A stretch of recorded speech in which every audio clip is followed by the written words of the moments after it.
Мага десе 25-ин койсун, 30-ун койсун. Кайда койсо ошол жерде койсун, мага баары бир. Агыл аны жанагы жылыткычка койгон экен. Депутат Мадумаровдун артынан аңдып жүрүүгө бөлүнгөн каражатыбыз бүттү. Кошумча каражат бөлүп берсеңиздер деп кайрылып атат. Ушул бөлмө сизге калды дейт. Калганы ушул экен. Жумуш бөлмөң сенин кадыр баркыңды көтөрбөйт. Сенин кадыр баркың ошол бөлмөнү көтөрүшү мүмкүн. Жумуш бөлмөң деген жумуш бөлмө болуш керек. Үйүңдү кандай жасасаң ошондой жасай бер. Могул жака тамак көтөртүп киргизиштин өзү абдан чоң маданиятсыздык. Кээ бир кабаттардан жүрүп бараткан болсоң, ар кандай жыттар чыгып баштады.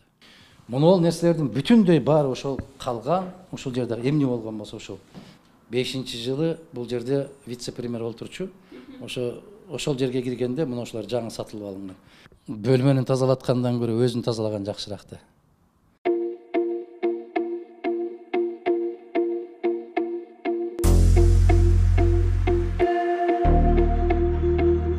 Саламатсыздарбы, Супер ТВнин жалпы көрүүчүлөрү. Депутаттын кеңсесинде долбоорубуздун кезектеги коногу Бүтүн Кыргызстан фракциясынын лидери, саясатчы, учурдагы жогорку кеңештин депутаты Мадумаров Адахан Кимсанбаевичтин кеңсесинде конокто болмокчубуз бүгүн. Негизи эле көпчүлүк көрүүчүлөрдүн суранычы менен буга чейинки биздин ушул долбоорубуздун алкагында, сиздер калтырган комментарийдин алкагында биз агай менен сүйлөшүп, анын кеңсеси менен тааныштырууну туура көрдүк. Биз дал ушул Адахан Кимсанбаевичтин азыр кеңсесинде турабыз. Мына менин оң жагымда Адахан Кимсанбаевич өзү да турат. Саламатсызбы, агай?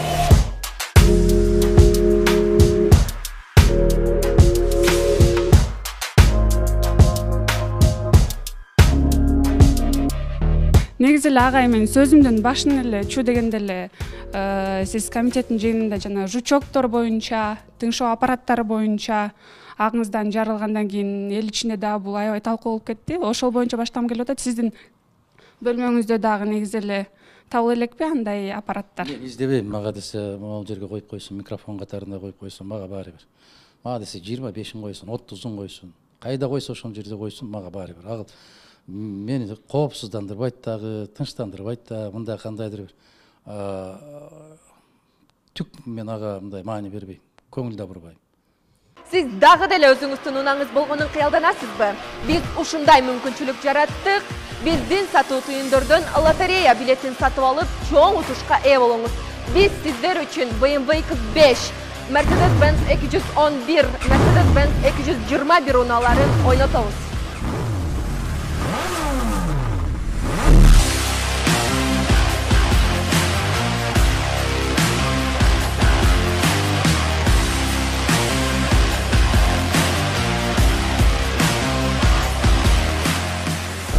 Бирок бул менен гана чектелбейт. Сиз 15 жаңы смартфон жана акчалай сыйлыктардын дагы ээси болосуз. А эгер бул дагы аздык кылса, анда алдыда боло турчу экинчи тур. Бишкек шаарынын борборунан 3 бөлмөлүү батир ойнотула турганын дагы айта кетейин.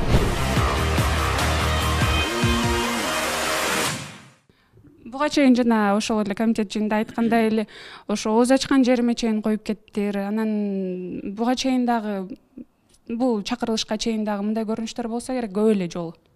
Болот. Мен андан эч кандай көрүп күмөн санабайм.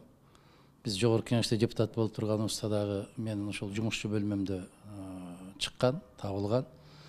Абсамат Масалиевичтин бөлмөсүндө табылган жумушчу, Исмаил Исаковдун бөлмөсүнөн табылган, Ишенбай Кадырбековдун. Анда билесиздерби, аябагандай чоң момундай бир коомдук чоң бир резонанс жараткан. Бул жапайы көрүнүш болгон. Ошол кездеги улуттук коопсуздук кызматынын жетекчилерин чакырып, абдан жаман абалда отурушкан. Аны көрүп атасыздарбы? Кээде архивтерде калыптыр, чыгып атпайбы? Бул абдан коркунучтуу эмес, бул уят көрүнүш болгон да. Азыр эми кадыресе көрүнүш болуп калды да, себеп бийликтин дагы, бийликтин коомдогу мындай бир кадыр баркы дагы жок да, бүт баары аралашып кеткен да, бүтүндөй баары аралашып кеткен. Сөздүн дагы баркы калган жок, мамлекеттик кызматтын дагы кадыры баркы калган жок, генералдардын кадыры калган жок, депутат деген, министр деген, мына ошондой мамлекеттик кызматкерлердин кадыры баркы калган жок. Баары тебеленип кетти, баары аралашып кетти. Экинчи учуру дал эле ошол мен бир эле жерге барам.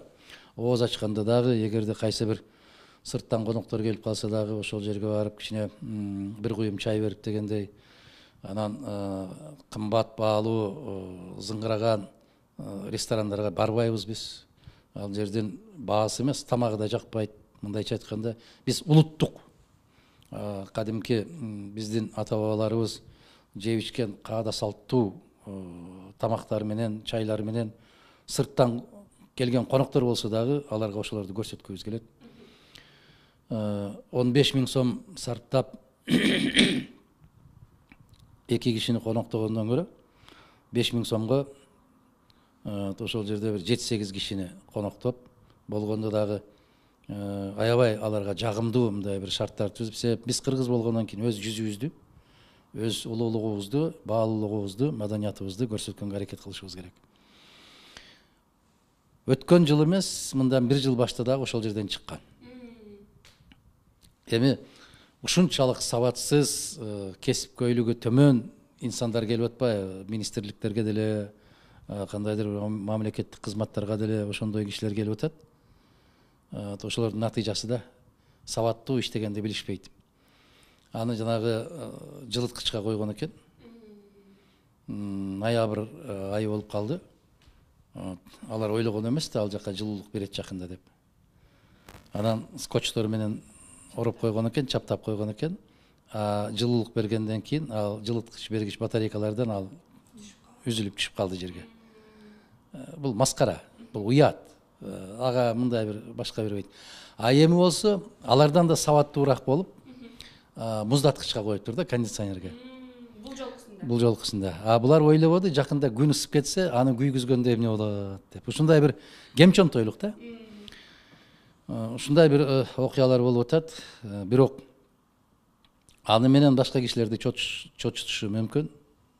Кандайдыр бир ушундай кылып коелу деп аларда азыр мода болуп кетпеди? Журналисттерди баса калып 2 айга камай коюп, алардын күнөөсү жок, эмне болду? Далилдедиңер десек, жок, профилактика кылып коелу деп. Алар адамдын тагдыры менен ойноп баштады да.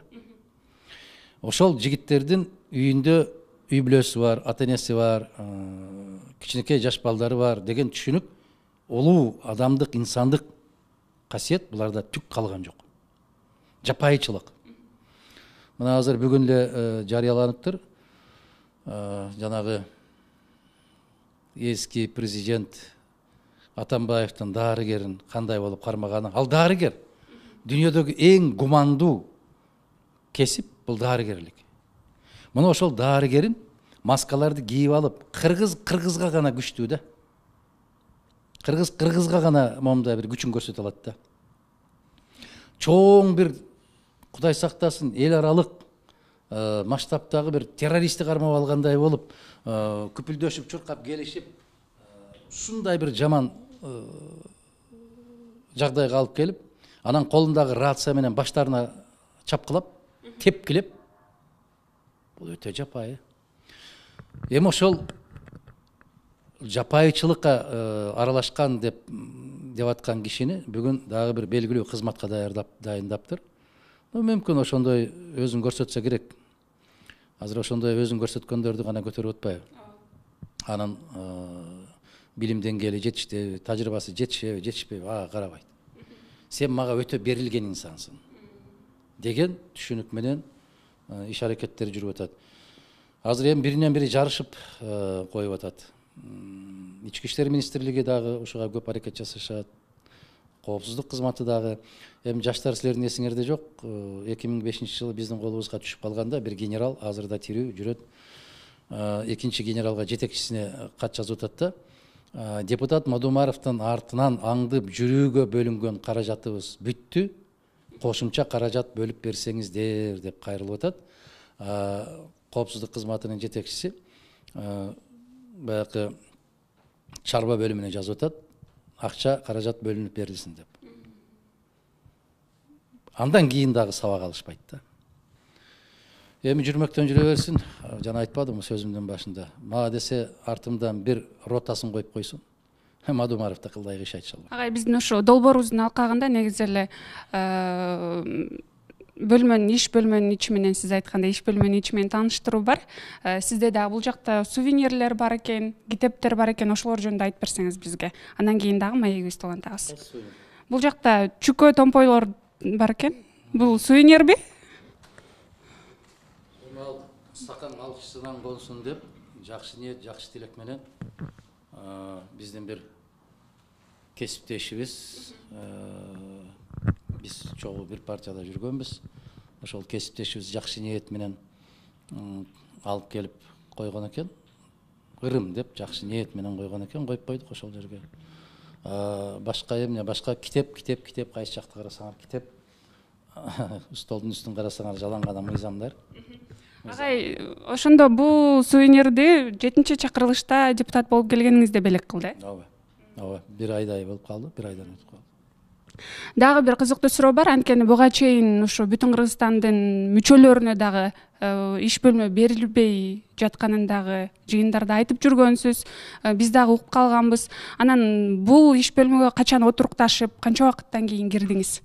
Шайлоо бүткөндөн кийин баары эле телефон чалат да, Адахан агай, сиз келбейсизби? Бүт эле баары бөлмөлөрдү ээлеп бүттү го. Ким колунан эмне келген болсо ошону алып атат дегендей болуп, мен айттым, бизде тартип бар. Жогорку кеңешке келгенде, жогорку кеңештин иш бөлмөлөрүн кандай эрежелер менен, кандай тартип менен бөлүштүрөт, аны атайын комиссия түзүлөт. Ошол комиссиянын чечими менен биз биринчи жолу шайланып аткан жокпуз да. Десең, жок, азыр башка эреже, башка, ким эрте келсе ошол басып алып атат, кирип атат деп. Эгерде депутат болуп шайланып келип өзүнүн бөлмөсүн өзү биринчи чуркап келип басып алган болсо, ал депутат эч качан эл жөнүндө, мамлекет жөнүндө, тартип жөнүндө, мыйзам жөнүндө ойлонбойт. Адамда аң сезим болуш керек. Мына биз ошол эртең биринчи жыйын болот дегенде астанасын аттап кирдим мен. 30 декабрда. Ага чейин түк ушул Ак үйдүн астанасын аттаган жокмун. Ак үйдү 2009 жылы октябрда таштап чыгып кеттим.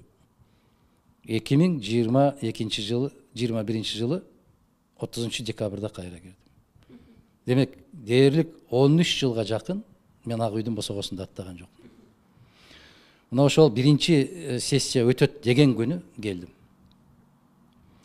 Келсек, ошол 7-чи кабатта ким эрте келип басып алгандар, ким бийликчил болуп, бийликке жакын болуп жан тарткандар, келип кандай принциптер менен ээлеп алган, кандай принциптер менен кирип алган, ал түшүнүктүү да, кыргызга түшүнүктүү. Ошондуктан сизге ушул бөлмө калды дегенден калса болуптур дедим. Кеп, ушул бөлмө сизге калды дейт. Калганы ушул экен. Макул дедим, маселе жок бизде. Кеп кай жерде отурасың эмес, кеп ошол жерде отуруп эмне жумуш кыласың, эмне жумуш бүтүрөсүң. Ушунда да. Анан экинчи жагы бар, жумуш бөлмөң сенин кадыр баркыңды көтөрбөйт. Сенин кадыр баркың ошол бөлмөнү көтөрүшү мүмкүн.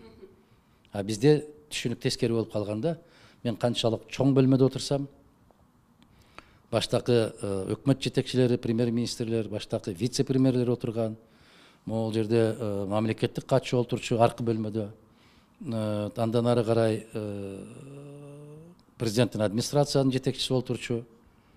Аны дагы элештиптир. Андан кийинкисинде сырттан коноктор келсе, президенттер сүйлөшүү учурунда кирип бир аз иштеп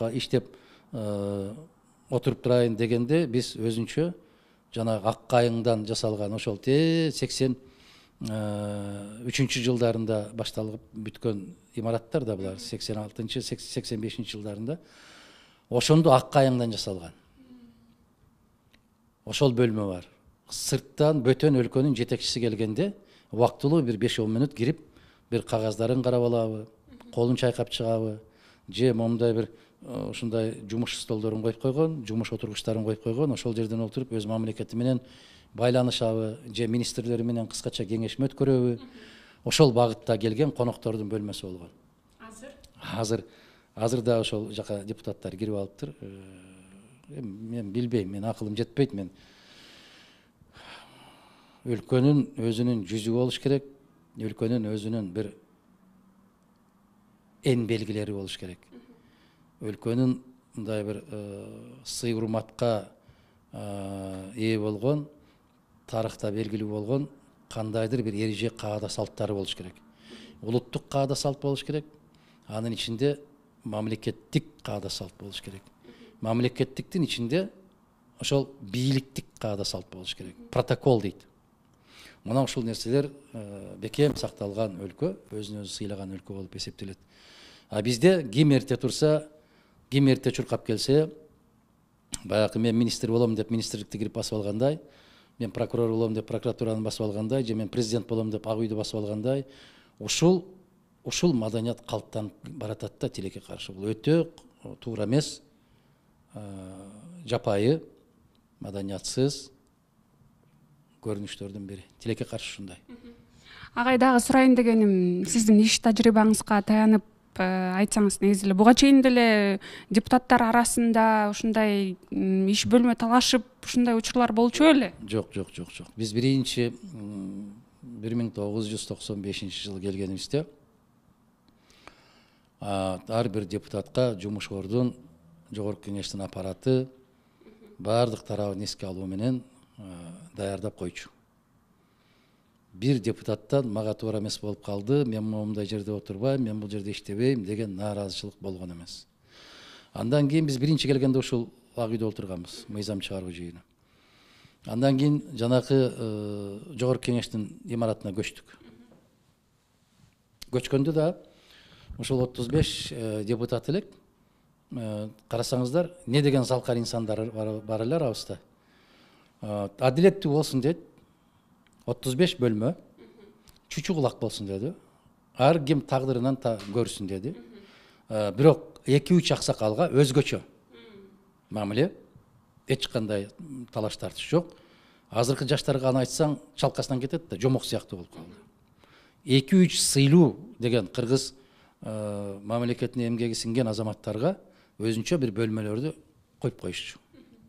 Калгандарына ошондой чүчү кулак кылып, бөлмөлөрдүн сандарын жазып, анан ортого таштачу, кимдин колуна эмне тийсе, ошол бөлмөгө барып отура берчү. Себеп ал кезде мамлекеттик тартип, мамлекеттик кызматкердин, саясатчынын кадыр баркы, алардын маданияты, ички жан дүйнөсү ошончолук бай, ошончолук жогору болгон. Мен жанагы айткандай, кеп кандай бөлмө туура келди демес. Кеп ошол бөлмөдө эмне жумуш кыласың. Мен ошол 228 бөлмө туура келген 95-жылы. 2005 жылга чейин ошол бөлмөдөн чыкпай иштедим. Дал менин үстүмдө Абсамат Масалиевичтин бөлмөсү болчу.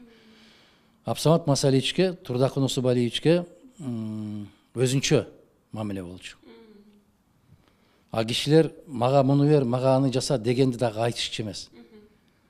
Биз өзүбүз билчүбүз ал кишилердин ордун. Ал кишилерге кадыр бар, ал кишилерге сый урмат. Ал кишилер канчалык сүйлөсө дагы бирөөбүздүн акылыбызга келчү эмес, оюбузга да келчү эмес. Сиз эмне деп атасыз? Туура эмес айтып атасыз. Сиз кечирип коюңуз деген сөздөр түк түшүнгө кирчү эмес. Азыр эми баары кече мен айткандай шымын кийип башына кийип алган заман болуп атканда Кудай берип калды да. Агай, анан келгенде эле көпчүлүгү кымбат баалуу эмеректерди алышып, көптөгөн акча, миллиондогон акчаларды коротушуп, атүгүл Өзбекстан, башка жактанусталарды алып келип жасаткандар да бар экен да, ошо иш бөлмөсүнчү. Сиздер дагы ичине ремонт жасадыңыздарбы, же кандай кылдыңыздар? Ошол жөнүндө айтып берсеңиз. Тахмина. Бул акылсыздык. Бул мындай бир кандай десем, сылаңкороздук.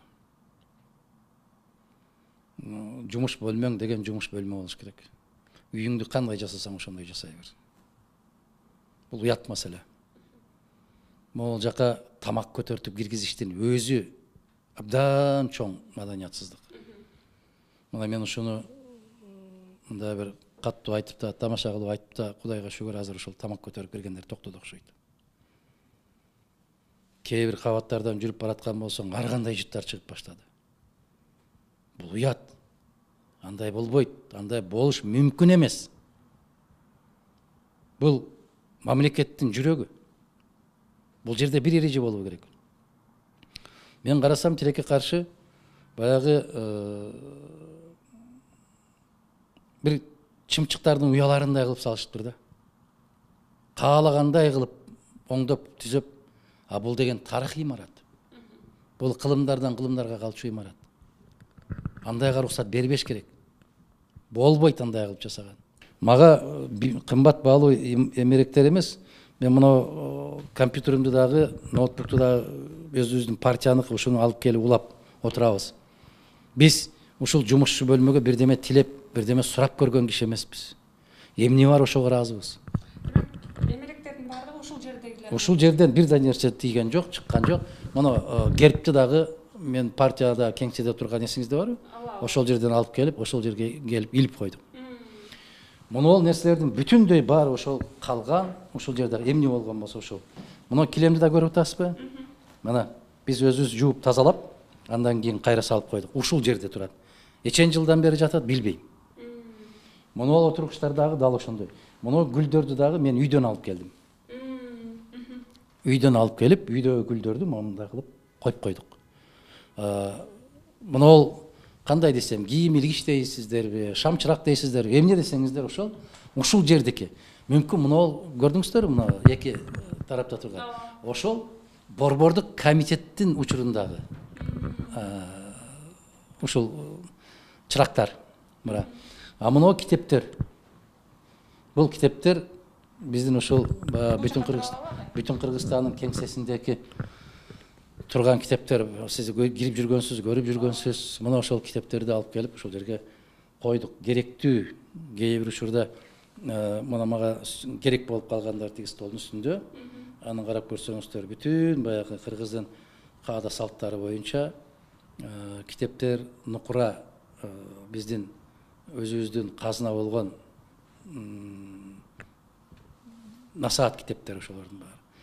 Мына ол Кыргыз кодекси деп, Кыргыз кодексин чыгарышкан, абдан жакшы жазылган, керемет. А мунун сиздер сыяктуу болгон ар кандай журналисттердин берген дипломдору, ыраазычылык каттары, рахматтары, бул мындай бир кандай десем, бир 5тен 1 бөлүгү. Көп нерсесин деле көп койгон жокпуз, башка кылган жокпуз. Мына кечээ мамлекеттик думага Россияга барганда ошол жерден берген нерсе. Биз сыртка барганда эмне берген болсо ошонун баарын жогорку кеңешке таштап кетебиз. Үйгө бир момундай бир бөтөлкөдө көтөрүп кетпейбиз. Келет, калат. Мен мына жогорку кеңеште канча жыл иштеп атсам, ошончо жылдан бери сырттан эмне болгон болсо ошол жогорку кеңештин музейинде калсын деп таштап кетебиз. Тетиги болсо Токтогул Сатылгановдун керемет бүтүндөй завкан чыгармаларынын баардыгын баягындай дискке чыгарылган. Тиги жерде Чыңгыз Айтматовдун чыгармаларынын бүтүндөй баарын аудио, укма китеби. Алыска чыгып кеткенде бир Нарынга жөнөйсүнбү, Баткенге жөнөйсүнбү, Таласка бараткан болсоң, Ошко бараткан болсоң, ошону машинага салып коесуң. Бүтүн чыгармаларын кайрадан угуп кетесиң. Бир чыгармасына менимче бир 7-8 саат кеткен чыгармалары бар. Ошондо дал ушул 8 сааттык жолду уктабай, коңурук тартпай, ошол окулган чыгармаларды кайрадан кайталап кеткен жакшы да. Пайдалуу. Бул жерде дагы картиналуу атайын, э? Бул биздин кесиптештер белек беришти. Туулган күнгө деген белек. Бул жерде Кыргызстандын тарыхый жерлеринин бүтүндөй баары чагылдырылган. Сырттан келген конокторго ушундай нерселерди эле беришибиз керек да биз. Аларга калпак кийгизүүнүн, чапан жаабынын кажети жок. Мына ушундай белектерди бериш керек. Бул маданияттуу болот. Ушул нерселер. Бул жакта эс алуу бөлмөбү, ошол жакты көрсөк болобу? Киремизде. Мен келгенде, биз кирип келгенде, мына нерселердин дагы бир нерсесине тийген жокпуз биз. Мына ушу кандай турган болсо, тек гана ошону жууп. Көрдүңүзбү, мондай эмне деп коет, мондай астын жапканды. Ошондой да жок. негизи ал жулунуп кеткен окшойт. Негизи бар болчу окшойт. Билбейм кандай болгон. Көрүп атасызбы? Мына килемдер деле, мына отургучтар деле мен эсимде бар. 2005 жылы бул жерде вице-премьер олтурчу. Ошол жерге киргенде мына ошолор жаңы сатылып алынган. Ушул бойдон турат мына. Мына килем да ошол бойдон турат. Тетиги эмне биздин өзүбүздүн партияда менин жумушчу бөлмөм деле эсиңизде болсо керек. Ушул бойдон турат. Анын алынганына дагы bir 15 жылдай болуп атат. Партиябызга 16 жыл болсо, ага деле ошол биз менен курдаштай. Мына ушул жердин бүтүндөй бардыгы өзүнүк. Мына муздаткычы бар экен, муздаткычын болсо биз такыр пайдаланбайбыз. Эч нерсеси менен пайдаланбайбыз. Киргенде кандай турса ошол бойдон турат. Бул жактан ошондо ак үйдүн маңдайы экен, бул жакка. Ооба, Чүй проспектине чыгат.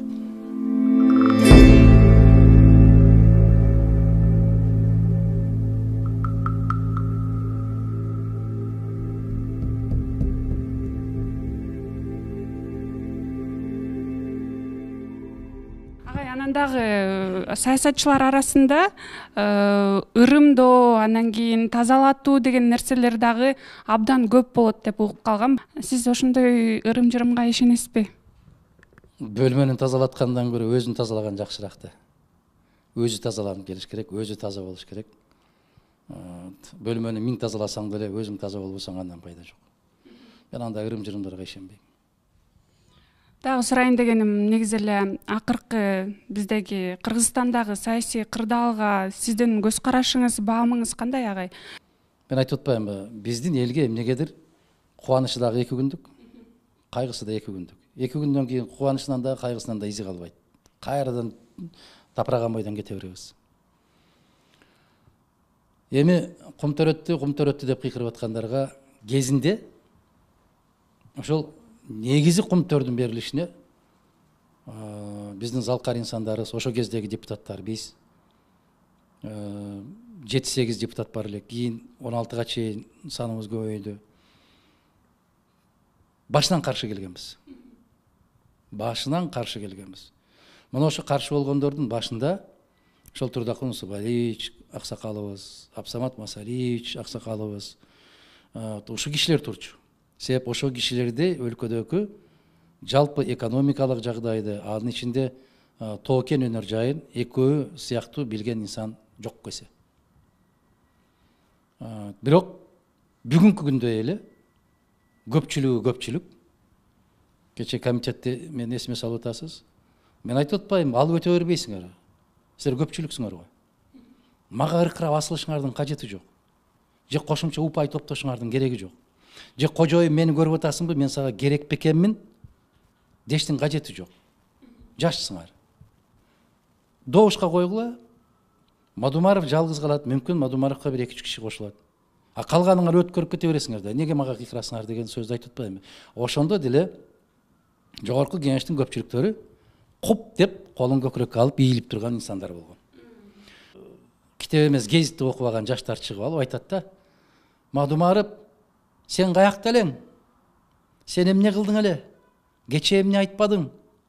деген жанагы жүгүртмөлөр бар да. Ушунчалык сабатсыз жүгүртмөлөр. Сен барып атаңдан, апаңдан сурабайсыңбы? Ушул маселе каралып атканда Адахан Мадумаровдун позициясы кандай болгон? Алар сурабайт. Алардын билгиси да келбейт. Алар жооптуккусу да келбейт. Себеп кечинде барып баягы иштеген акчасын алыш керек да. Ошондой. Анан мен кээ бир биздин кесиптештерге айтып атпаймынбы? Силер ыраазы болгула. Бүтүн Кыргызстан бар. Бүтүн Кыргызстан эгер жогорку кеңеште болбосо, силердин керегиңер жок эле бийликке. Силер ушул бизге каршы иштетип туралы деп силердин баагыңар көтөрүлүп атат. Бирок эбиңерди билип жүргүлө балдар. Бираз кыргыз каада салтына, кыргыз нарк населене, кыргыз үрп адатына баш ийгиле. Назардан калып каласыңар. Өзүңөрдөн улуу инсандарга атырылбагыла, андан айыр таппайсыңар. Дегенде сөздөр айтылат, бирок канчалык деңгээлде кулагына кирет ал. Буйрук берсе эле жасай берет, аткарыш керек да. СМС аркылуу жиберип коюшат. Чыкчы бияка дегендей болуп калат. Анан кече бир аз тызылдап айтып беришип атпайбы, биздин аркабызда эч ким жок деп. Айланайын, сенин аркаңда эч ким жок болсо, сен бул жерде отурбайт элең да. Кимди алдайсың? Ал түшүнүктүү да. Ушундай. Мисалы мына Сталин деген негизги документтер деген мына китеп. Өзүңүз көтөрүп көрдүңүз, кеминде бир 5 килограммдай чыгат го. Ошол китеп Москвадан чыкты. Билесизби?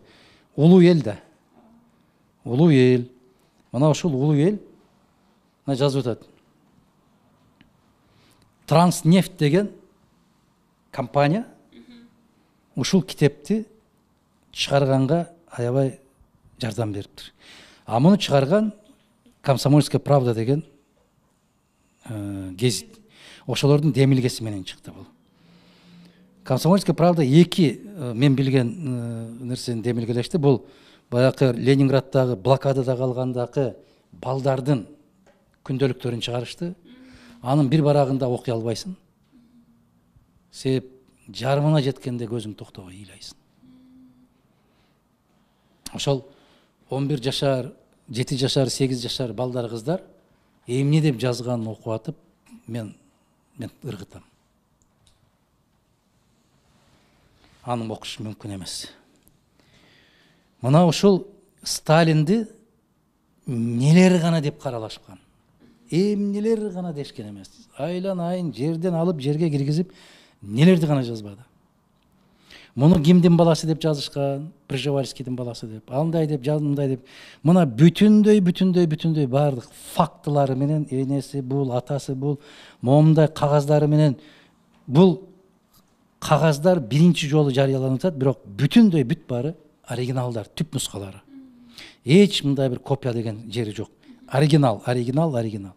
Мына ушул Сталин жөнүндө нелердин айткан болсо, бүтүндөй бары кызылдай жалган экендигин далилдеп чыккан китеп. Бир жерине ошол жанагы сиз айткан тролл боттордун жазган ошол китептердеги чыгармаларын, экинчи жагына чындыгында кандай болгон тарых. Ошону чыгаргандар. Салыштырган. Сталин кырып салган көбүн дейт. Тескерисинче Сталин жетишет, мондай өзүнүн кол жазмалары бар да. Жетишет, качанга чейин ушуну менен алек болосуңар деген. Энесине жазган каты бар. Апа дейт, мени кечирип коюңуз дейт. Мен болгону сизге 30 гана сом жибере алам. Кийинки айлыгым тийгенде көбүрөөк акча салганга аракет кылам. Капа болбой туруңузчу деп жазып атат. Дүйнөнүн 6-дан 1 бөлүгүн ээлеген өлкөнүн жетекчиси, падышасы энесине акча жибере албай атат. Анан каза болгондо окусу бар. Мына организация похорон деп каза болгондо окусу бар. Ошондо бүтүн баягы ошол кездеги жооптуу инсандар келип караса, Сталиндин өтүгүн да чечпей, кителин да чечпей каза болгон да, жумуш үстүнө каза болгон. Караса, өтүгүндө жамак бар экен. Анан мына комиссиянын мүчөлөрү айтып атат. Мына комиссиянын мүчөлөрү айтып атат. Сырттан коноктор келет. Бүт дүйнө жүзүнүн жетекчилери келет. Анан кантип СССРдин жетекчиси жамак өтүк менен көмүлсүн. Жаңы өтүгүн тапкыла десе, жанындагы жардамчылары чогуу иштешкендер айтып атат. Жаңы өтүгү жок бу кишинин деп. Бул өмүр бою ушу өтүктү кийди. Анан болгондо дагы ошол өзүнүн кийип жүргөн өтүгүн өзү жамаган экен. Ушундай. Мына фейктер канча жыл жашашты? Жалгандар, троллдор, боттор канча жыл жашашты? Чыгат, бирок чыкканча бу кишинин көрөгөчтүгү ушунда турат да. Мен каза болгондон кийин дейт. Менин мүрзөмө ар кандай шыпырынды жуугундуларды келип төгөсүңөр дейт. Бирок улуу тарыхтын шамалы баарын учуруп тазалап, ордуна коюп коет деген сөзү бар. Бу киши жазып кеткен күндөлүгүнө. Көрдүңүзбү?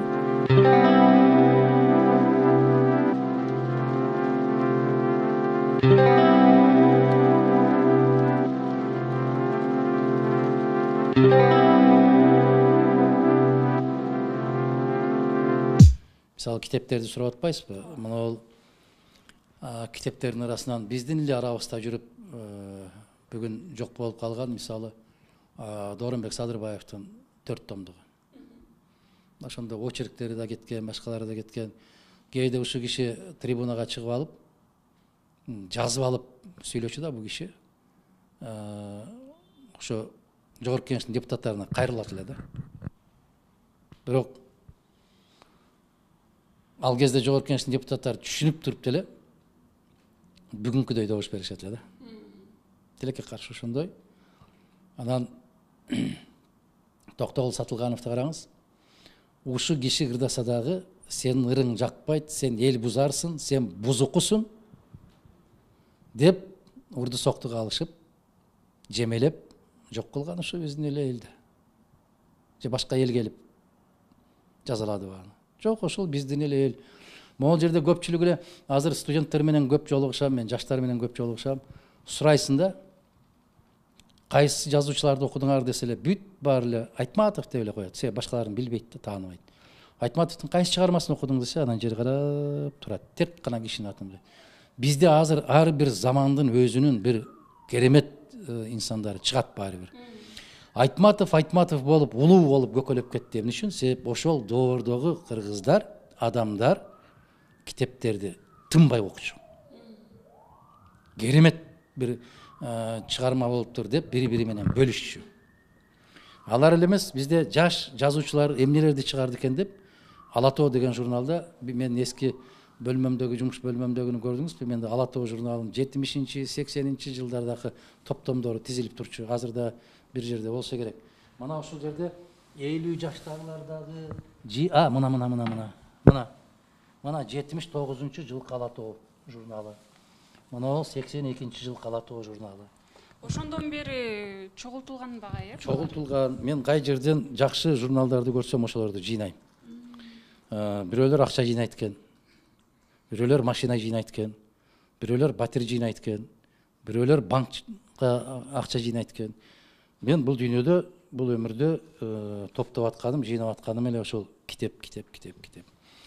Мунун караңыз, ушул 82 жылкы экен. Мен 10 класста бүткөн жылкы Ала Тоо журналы экен. Бул 79 жылкы журнал экен. Мына караңыз, ошол кезде айтат да тоталитардык доор деп. Ошол кездеки очерктерди, публицистикаларды окусаңыз, бийликке не деген гана сындарды айтышкан. Өтө каттуу сындарды айтышкан. Жазуучулар, акындар, алар өтө бийик деңгээлдеги макамы бийик болгон инсандар эле. Ал улуттун жылдыздары, улуттун каймактары болчу. Бүгүн улуттун каймактары ким? Солярка саткан, бензин саткан, көмүр саткан, анан дагы бир ресторан салган, ушулар каймак. Ушулар каймак болуп калды. Мына ушул көрдүңүзбү, бир дээрлик чейрек кылымдан берки жыйналып аткан, андан да көп бир 40 жылдан ары жак бир жагындагы китептер. Мына бул жерде Медина Албаевтер, алар классиктер. Мына бул нерсени көрсөтөйүн сиздерге.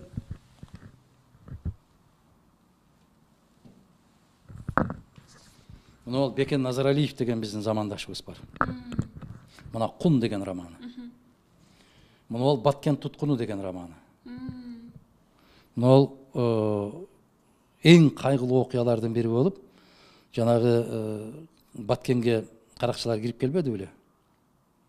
Силердин эсиңерде да калган жок да алар. 2000-жылдардын 90-жылдардын аягында ошол Баткен окуя коок алаңында болгон нерсе. Ошол өзү көзү менен барып, өзү журналист катарында эчен ашууларды ашып, жөө жүрүп, аябай коркунучтуу жагдайларга түшүп, каракчылардын колуна түшүп калып, алардан дагы интервью алып, мына ошолардын баарын Баткен Туткуну деген романы китеп кылып. Мына ол Кун деген. Андан сырткары бир фильмин дагы чыгарам деп басып жүрдү эле, жанагы Раматылык Бакыт Карагулов экөө. Бешик деген чыгармалары. Мына ушул чыгармалар кийин ушул чыгармаларга эгер окуй турган коом, окуй турган муун келсе, алар келеби келбейби билбейм.